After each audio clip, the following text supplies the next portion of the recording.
हरे राम हरे कृष्ण।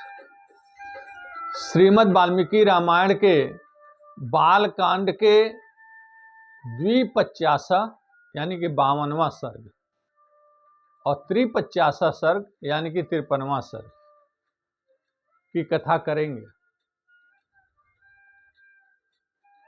श्री राम और विश्वामित्र जी, श्री राम लक्ष्मण और विश्वामित्र जी जनकपुर में हैं। राजा जनक अपने पुरोहित शतानंद जी को लेकर के उनके आगवानी के लिए आते हैं और वहीं वार्तालाप हो रही है। शतानंद जी को जब यह ज्ञात हुआ कि श्री राम मेरी माता अहिल्या से मिल करके उनका उद्धार करके जनकपुर पहुँचे हैं तो बड़ा ही आह्लादित होते हैं और विश्वामित्र जी से पूरी तरीके से जानकारी लेने के पश्चात वह श्री राम से विश्वामित्र जी के बारे में बता रहे हैं। शतानंद जी श्री राम से कहते हैं, हे श्री राम, विश्वामित्र जी आपके रक्षक हैं और आपके संरक्षक हैं, इसलिए आप बहुत ही भाग्यशाली हैं। विश्वामित्र जी के बारे में मैं आपको बताता हूँ।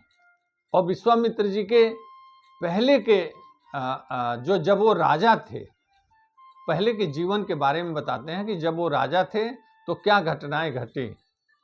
शतानंद जी कहते हैं, हे श्री राम, विश्वामित्र जी मुनि वशिष्ठ के आश्रम में राजा के रूप में पहुंचे हुए थे। राजा विश्वामित्र जब वशिष्ठ जी के पास गए तो महामुनि वशिष्ठ ने इनका बड़ा स्वागत और सत्कार किया, फल आदि दे करके इनका अतिथि सत्कार किया और इसके अलावा इनका पूजन किया। राजा के नाते इनका पूजन किया। इनका सत्कार करने के पश्चात महामुनि वशिष्ठ ने पूछा, हे राजन, आपके राज्य में सब कुछ सकुशल तो है? आपके राज्य में जो आपके कर्मचारी हैं, जो आपके भृत्य हैं, जो आपके सेवक हैं, वो सब उनका भरण पोषण ठीक से तो हो रहा है? जो आपने शत्रुओं का दमन किया है, कहीं कोई शत्रु आपके राज्य पे कोई आक्रमण तो नहीं कर रहा है? हे राजन, आपके पुत्र पौत्र, आपके परिवारीजन सब लोग सकुशल तो हैं? राजा विश्वामित्र ने महामुनि वशिष्ठ को बताया कि हाँ महामुनि, सब कुछ सकुशल से हैं।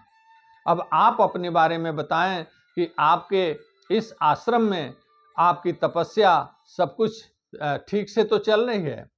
आपके अग्निहोत्र का कार्य तो ठीक से चल रहा है? आपकी लता और वृक्ष जो यहाँ आश्रम में है सब कुछ ठीक तो है?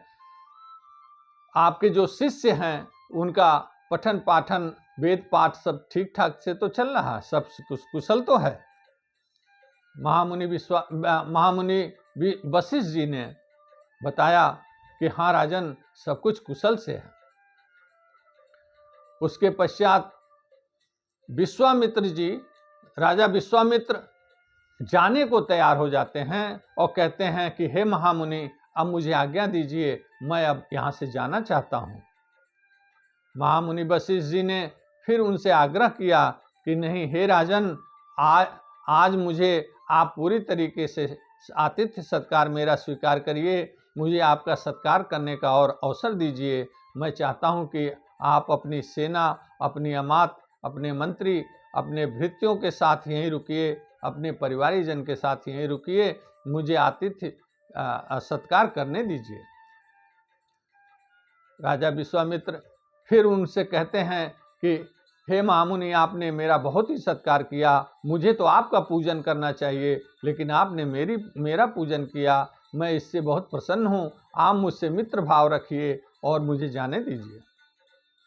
बार बार आग्रह करने पे, महामुनि वशिष्ठ के बार बार आग्रह करने पे राजा विश्वामित्र रुक जाने को तैयार हो जाते हैं और कहते हैं कि हे महामुनि, जो आपका आज्ञा हो मुझे स्वीकार है और मैं आप जैसा कहिए, मैं आपका आतिथ्य स्वीकार करने को तैयार हूँ। राजा विश्वामित्र रुक जाते हैं। तत्पश्चात महामुनि वशिष्ठ ने अपने चितकबरी सबला गौ को बुलाते हैं और कहते हैं, हे सबले तुम इधर आओ और शीघ्राति शीघ्र आओ, मेरे यहाँ राजा विश्वामित्र आए हुए हैं अपने अपने दल बल के साथ, अतः मैं चाहता हूँ कि तुरंत इनके भोजन का तरह तरह के व्यंजनों की व्यवस्था की जाए और इनके अतिथि सत्कार में कोई कमी न रहे। चितकबरी गाय जो सबला गाय थी वह कामधेनु थी। कामधेनु चितकबरी गाय जो है हर तरीके का व्यंजन वहाँ पे तैयार कर देती है, और जिसमें मधु भी है, ईख भी है, पान का रस भी है, पान भी है, आसव भी है, और सभी प्रकार मैरे भी है, सभी प्रकार के तमाम व्यंजन जो मतलब वहाँ पे चोस्य और लेह इस तरीके का वर्णन है कि जो भी चटनी आदि का सहित व्यंजन तैयार होता है और दूध दही की नदियाँ बह उठती हैं। जो राजा विश्वामित्र के सैनिक हैं वो सब हृष्ट पुष्ट हैं, सभी खूब जम करके भोजन करते हैं और ऐसा भोजन का आनंद लेकर के बड़े संतुष्ट होते हैं। पूरे उनके अमात्य, मंत्री, भृत्य, सेवक सब उनके परिवारीजन वहाँ रुक करके, ब्राह्मण, पुरोहित सभी लोग वहाँ पे भोजन करते हैं।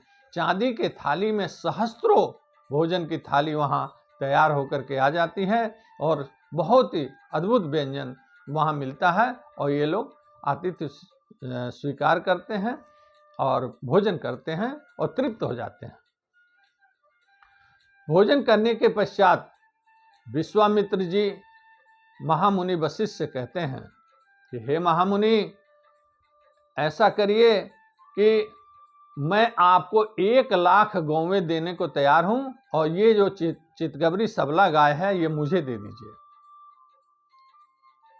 वशिष्ठ जी कहते हैं कि नहीं राजन, 1,00,000 तो क्या 100 करोड़ गाय भी अगर आप मुझे दोगे तो भी मैं यह गाय देने वाला नहीं हूं, क्योंकि इसी गाय से हमारे आश्रम का जीवन चलता है, हमारे आश्रम का अग्निहोत्र चलता है, हमारे जो भी यहाँ तक कि जो विद्या है हमारे आश्रम में वो भी इस चितकबरी गाय से ही संबंधित है।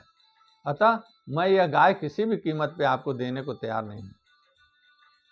राजा विश्वामित्र क्रोधित हो जाते हैं और क्रोधित होकर के कहते हैं कि मुनि, मैं आपको 14,000 हाथी दूंगा, जिसमें उनके जो रस्सी होगी वो भी सोने की होगी, जो गले की उनकी माला होगी वो भी सोने की होगी, जो उनका अंकुश होगा वो भी सोने का होगा।